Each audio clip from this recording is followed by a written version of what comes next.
Hello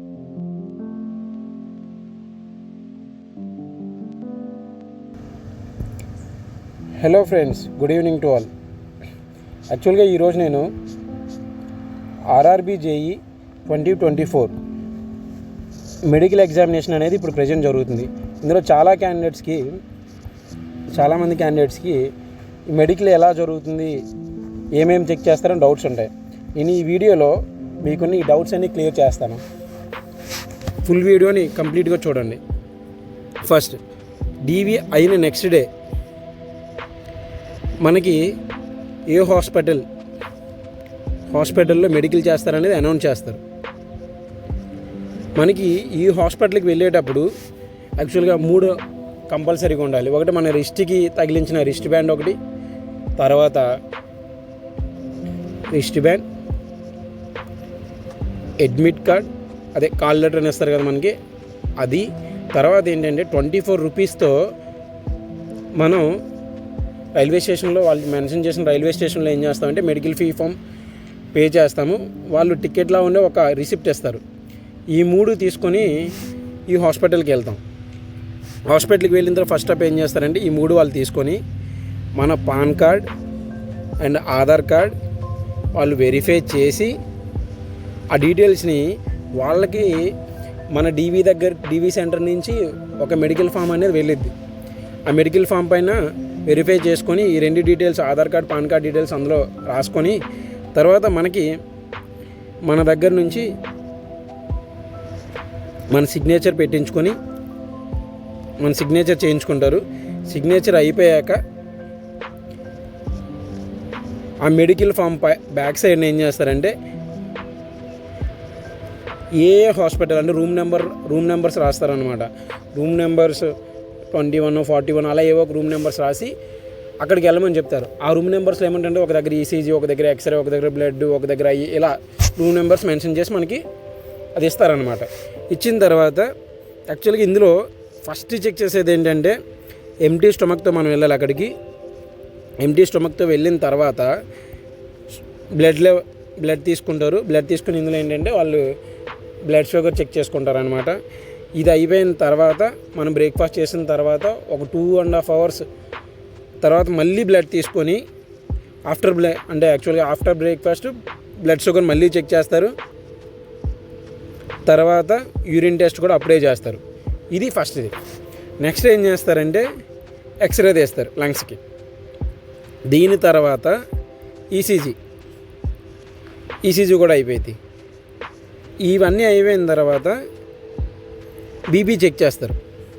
ఈ BP గురించి నేను మళ్ళీ మాట్లాడతాను. బీపీ చెక్ చేస్తారు.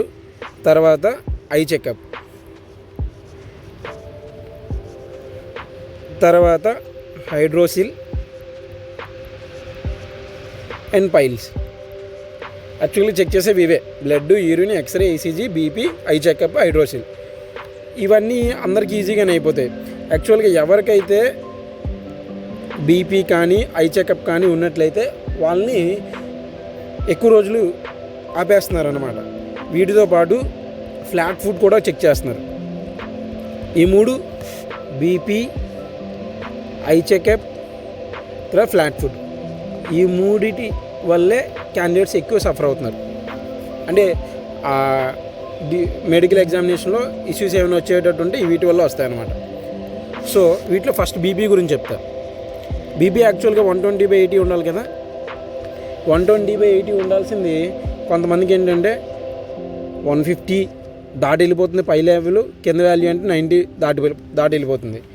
మాతో మెడికల్ చేయించుకున్న ఒక అన్నకి బీపీ పైన వాల్యూ 153 ఉంది, కింద వాల్యూ 88 అలా ఉంది. ఆయన అలో చేశారు. కానీ ఇంకో క్యాండిడేట్ ఏంటంటే అతని యొక్క పైన వాల్యూ 140 ఉంది, కానీ కింద వాల్యూ అంటే 96కి వెళ్ళిపోయింది. కానీ ఈయన ఆపేశారు. సో బీపీ కన్ఫామ్గా చెక్ చేస్తున్నారు. నాకు కూడా అక్కడ ఎట్ టైం ఏం చేశారంటే నాకు ఐ చెకప్ టైంలోనే బీపీ కూడా చెక్ చేశారు. నాకు ఒక ఐకి ఏంటంటే -2 కన్నా ఎక్కువ పవర్ ఉంది, అందువల్ల టెన్షన్ ఫీల్ అయ్యాను అనుకుంటా. అప్పుడు బీపీ చెక్ చేసినప్పుడు ఏమైందంటే నాకు వాల్యూ ఫస్ట్ 190కి వెళ్ళిపోయింది. ఆ రీడింగ్ వాళ్ళు నోట్ చేయకుండా మధ్యాహ్నం రమ్మని చెప్పి మళ్ళీ ఆఫ్టర్నూన్ చెక్ చేసేటప్పుడు ఏంటంటే 150కి వచ్చింది. మళ్ళీ థర్డ్ టైం కూడా చెక్ చేశారు. థర్డ్ టైం చెక్ చేసినప్పుడు ఏంటంటే నార్మల్ వాల్యూ వచ్చిందనమాట. 130/అరౌండ్ 81 అలా వచ్చింది. సో ఎలో చేస్తారు. సో బీపీ ఇలా అనమాట. ఫస్ట్ టైం వచ్చినా సరే మీరు కంగారు పడకండి. 2-3 టైమ్స్ చెక్ చేస్తారు. 2-3 టైమ్స్ చెక్ చేసిన తర్వాత నార్మల్ వస్తే అది రాసేస్తారనమాట. ఫస్ట్ టైం నార్మల్ వస్తే ఇంకా మళ్ళీ రెండోసారి చెక్ చేయరు. అది బీపీది. నెక్స్ట్ ఏంటంటే ఐ చెకప్. ఐ చెకప్ ఎలా ఉంటుందంటే ఫస్ట్ యాక్చువల్గా మెడికల్ బోర్డు ఉండేది కదా, ఆ బోర్డులో ఏంటంటే సీలు ఉంటాయి. ఇలా పైకి, ఇలా లెఫ్ట్కి, ఇలా రైట్కి, ఇలా చిన్న లెవెల్, పెద్ద లెవెల్, ఇలా ఉంటాయన్నమాట. అదొక వుడెన్ బోర్డు. వుడెన్ బోర్డుకి ఈ సైట్ చెక్ చేసేటప్పుడు ఏంటంటే నార్మల్గా మనకి డిజిటల్ మానిటర్ మీద చెక్ చేసేటప్పుడు ఆ లైట్ రిఫ్లెక్ట్ అవ్వడం వల్ల మనం క్లియర్గా చెప్పగలుగుతాం. కానీ ఇది వుడ్ అవ్వడం వల్ల ఏంటంటే బయట మనం -2, ఒకవేళ నాకు సైట్ -2 ఉంది, అక్కడ 6/9 అడిగాడు కదా అని నేను -1.75 లెన్సెస్తో వెళ్ళాను అనుకోండి, అది డిజిటల్ మానిటర్ అయితే మనం కరెక్ట్గా చెప్పేస్తాం. కానీ వుడెన్ బ్లాక్ అవ్వడం వల్ల ఏమవుతుందంటే అక్కడ చెప్పలేకపోతున్నాం అనమాట. సో మీ ఐ పవర్ అనేది ఎంత అయితే ఉందో, ఎగ్జాంపుల్ నా లెఫ్ట్ ఐ పవర్ వచ్చేసరికి -2, ఇంకో దానికి రైట్ ఐ ఏంటంటే -2.75. యాక్చువల్గా ఇందులో 2.25 అనేది స్పిరికెల్, ఇంకొక +0.5 అనేది సిలిండ్రికల్. నేను ఇక్కడ చెక్ చేసుకునేటప్పుడు మాన్యువల్ లెన్సెస్ -2 రెండు ఐస్కి పెట్టుకొని చెక్ చేసుకునేటప్పుడు బాగానే 6/6 డిజిటల్ మానిటర్ పైన చదవగలుగుతున్నాను. కానీ అక్కడికి వెళ్ళిన తర్వాత ఏమైందంటే నేను ఆ వుడెన్ బోర్డ్ అవ్వడం వల్ల ఏంటంటే నేను సరిగ్గా చదవలేకపోయాను అనమాట. సో నా సజెషన్ ఏంటంటే మీరు ఉన్నట్టు మీ ఐ సైట్ అనేది -2 కన్నా ఎక్కువ ఉన్నట్లయితే అదే పట్టుకెళ్ళండి. <-2 ఉన్నట్లయితే అదే తీసుకెళ్ళండి. ఇంకొకటి బ్లూ లైట్ ఫిల్టర్ కానీ యాంటీ గ్లేర్ కోటింగ్ కానీ ఉన్నట్లయితే అది అవాయిడ్ చేయండి. నార్మల్ లెన్సెస్ ఏవైతే ఉంటాయో అవి మాత్రమే తీసుకొని వెళ్ళండి. మీ ఒరిజినల్ ఐ సైట్ పవర్ ఎంత అయితే ఉందో అదే పట్టుకొని వెళ్ళండి. సో అలా అయితే మీకు ఏ ఇష్యూ రాదన్నమాట. ఫస్ట్ యాక్చువల్గా ఐ సైట్లో చెక్ చేసేది నియర్ విజన్. నియర్ విజన్ అనేది ఏంటంటే వితౌట్ స్పెట్స్తో చెక్ చేస్తారు. తర్వాత కలర్ బ్లైండ్నెస్, ఇది కూడా చెక్ చేస్తారు. దీని తర్వాత డిస్టెన్స్ విజన్. ఐ ఇష్యూ ఎవరైతే ఉందో వాళ్ళు సరిగా వినండి. యాక్చువల్గా A3 కావాల్సింది ఏంటంటే <-2 ఉండాలి బోత్ ఐస్కి. అంటే ఇండివిజువల్గా లెఫ్ట్ ఐకి <-2 ఉండాలి, రైట్ ఐస్ కూడా <-2 ఉండాలి. B1 అయితే ఏంటంటే 2 to 4 ఉండాలి, అంటే <-4 ఉండాలి ఇండివిజువల్ ఐకి. B2 కూడా సేమ్. C1కి <4 ఉన్నా పర్లేదు.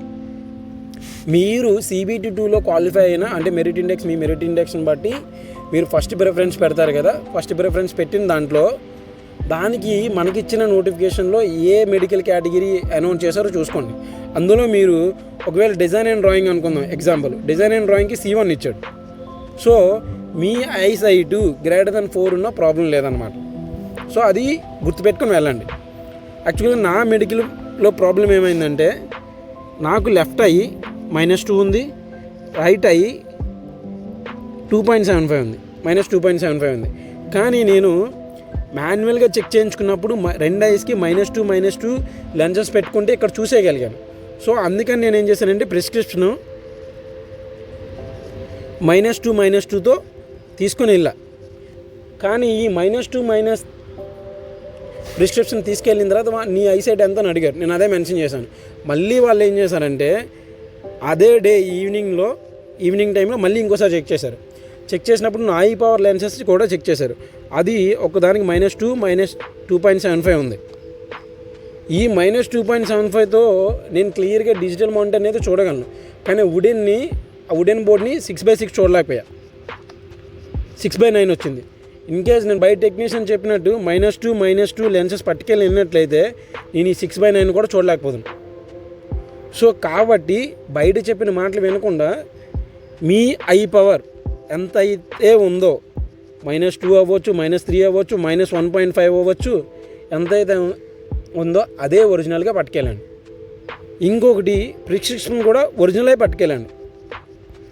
అలా అయినట్లయితే మీకు అయిపోతే ఫస్ట్ డే 1 డేలో మెడికల్ అయిపోయింది, లేదు అనుకుంటే సెకండ్ డేకి వెళ్ళిద్ది. నాకు ఈ ఐసైట్ అనేది సో ఒక ఐకి ఏమైందంటే గ్రేటర్ దెన్ 2. ఒక ఐకి ఏమైంది గ్రేటర్ దెన్ -2 ఉంది, అంటే -2.75 ఉండడం వల్ల నేను A3కి ఫిట్ కాదు. కానీ <4 ఉండడం వల్ల నాకు B1 అలర్ట్ చేశారు. కానీ ఇక్కడ కూడా ఒక లిటిగేషన్ ఉందన్నమాట. ఎవరైతే A3కి ఎలిజిబుల్లో వాళ్ళకి 1 డేలో అయిపోయింది, జస్ట్ ఫిజిషియన్ సర్టిఫై చేస్తాడు.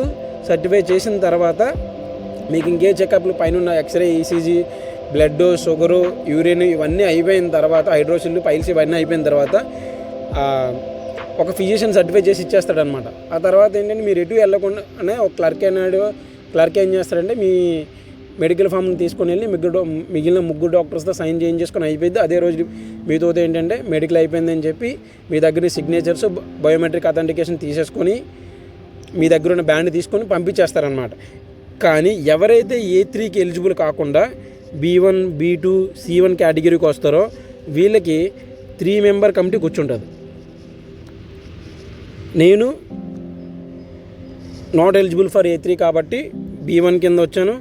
నెక్స్ట్ డే కూడా యాక్చువల్గా నాకు 31st మెడికల్ అయితే ఫస్ట్ని కూడా రమ్మన్నారు, 2nd, 3rd holiday, 4th, 5th కూడా మెడికల్ జరిగింది. సో 4th, 5th ఏం చేశారంటే మళ్ళీ 3 మెంబర్ కమిటీ అన్నాను కదా, అక్కడ ఒక డాక్టర్ మళ్ళీ ఐ చెక్ చేశారు. మళ్ళీ 5th ఇంకొక డాక్టర్ ఐ చెక్ చేశారు. చివరికి 6th ఏమైందంటే వీళ్ళందరిది 3 మెంబర్ కమిటీ అందరూ 3 చెక్ చేసిన తర్వాత సైన్ చేసి నాకు B1 అలాట్ చేసి సైన్ చేయించుకొని తర్వాత ఫింగర్ ప్రింట్ కూడా వేయించుకొని నా రిస్ట్కున్న బ్యాండ్ ఉంటుంది కదా వాళ్ళు రిటర్న్ చేసుకున్నారు.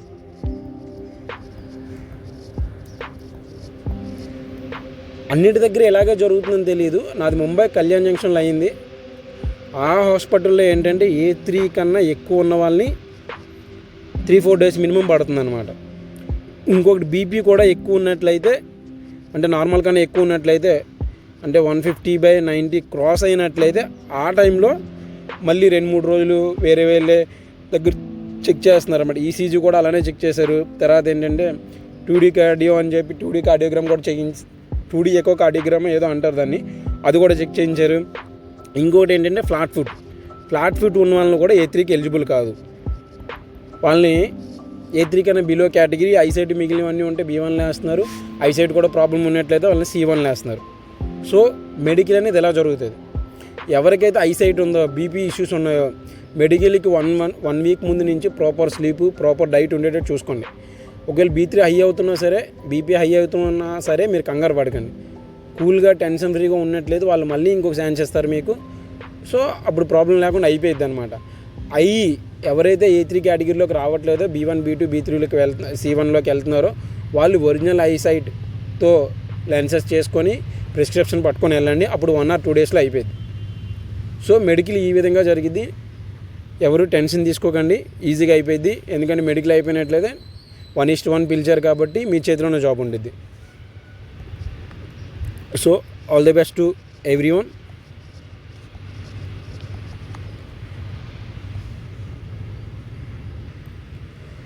నేను ఈ ఛానల్ స్టార్ట్ చేసింది నెక్స్ట్ ఇంకా ఎవరైనా ఆస్పిరెంట్స్ RRBJకి ప్రిపేర్ అయ్యేటట్టున్నా లేకపోతే ప్రిపేర్ అవుతున్నా సరే వాళ్ళకి హెల్ప్ అవుతుందని స్టార్ట్ చేశాను.